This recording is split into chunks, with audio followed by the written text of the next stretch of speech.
আসসালামু আলাইকুম। আশা করি সবাই ভালো আছেন, সুস্থ আছেন।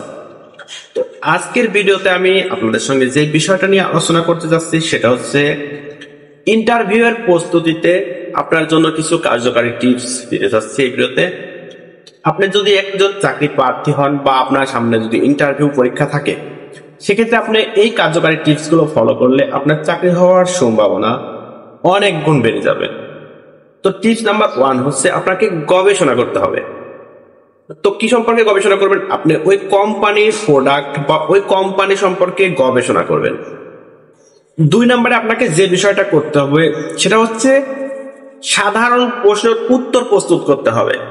তো এখানে সাধারণ প্রশ্নের উত্তরের মধ্যে রয়েছে আপনার নিজেকে পরিচয় করিয়ে দেওয়া একটি। দ্বিতীয়ত যেটা রয়েছে সেটা হচ্ছে আপনি কেন এই চাকরিটা করতে চান। 3 নাম্বার যে প্রশ্নটি রয়েছে সেটা হচ্ছে আপনার দুর্বলতা এবং আপনার শক্তি কি, এটা। তো আপনি এই বিষয়গুলো একটু গভীরভাবে প্রস্তুতি নিয়ে যাবেন। তিন নম্বরে যে বিষয়টা আপনার খেয়াল রাখতে হবে সেটা হচ্ছে আপনার বডি ল্যাঙ্গুয়েজ এবং আপনার পোশাক। তো ভাইবার ক্ষেত্রে অবশ্যই আপনার বডি ল্যাঙ্গুয়েজটি একটু মার্জিত হতে হবে এবং আপনার পোশাকটি হতে হবে ফর্মাল।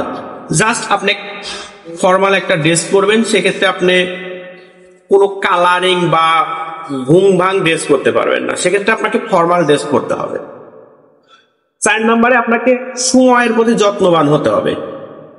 ঠিক সময়ের আগে আপনাকে ভাইবা বোর্ডের সামনে উপস্থিত হতে হবে এবং ভাইবা পরীক্ষায় অংশগ্রহণ করতে হবে। 5 নাম্বার, আপনি তাদের প্রশ্নগুলোর বুদ্ধিদীপ্তভাবে উত্তর করতে হবে। এক্ষেত্রে আপনি সংক্ষেপে উত্তর করবেন এবং উদাহরণ দিয়ে বোঝানোর চেষ্টা করবেন। 6 নম্বরে যে বিষয়টি রয়েছে সেটা হচ্ছে পাল্টা প্রশ্ন।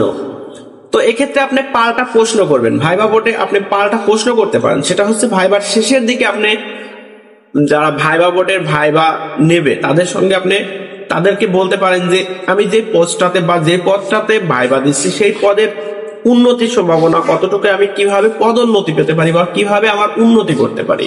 সেক্ষেত্রে আপনি এই ধরনের যদি প্রশ্ন করেন তাহলে তারা ভাববে আপনি এই চাকরিটা নিয়ে অনেক পজিটিভ বা আপনার উন্নতি নিয়ে বা আপনার প্রতিষ্ঠানের উন্নতি নিয়ে কাজ করতে আগ্রহী। 7 নাম্বার হচ্ছে অনুশীলন করুন। তো আপনি ভাইবা বোর্ডে যাওয়ার আগেই আপনার বন্ধু অথবা একটা আয়নার সামনে দাঁড়িয়ে নিজে নিজে প্র্যাকটিস করুন, নিজে নিজে অনুশীলন করুন, সেক্ষেত্রে আপনার আত্মবিশ্বাস অনেক গুণ বেড়ে যাবে। ইন্টারভিউ এর পর ফলো আপ করুন। তো সেক্ষেত্রে আপনি ইন্টারভিউ শেষ করার পরে আপনি ভাইবা বোর্ডে যারা আপনার ইন্টারভিউটি নেবে তাদেরকে একটি ধন্যবাদ মেসেজ দিয়ে আসুন। তো এই ছিল আজকের ভিডিও কেমন হলো অবশ্যই কমেন্ট করে জানাবেন। আর এই ধরনের ভিডিও পেতে অবশ্যই আমার চ্যানেলটি সাবস্ক্রাইব করে সাথে থাকবেন।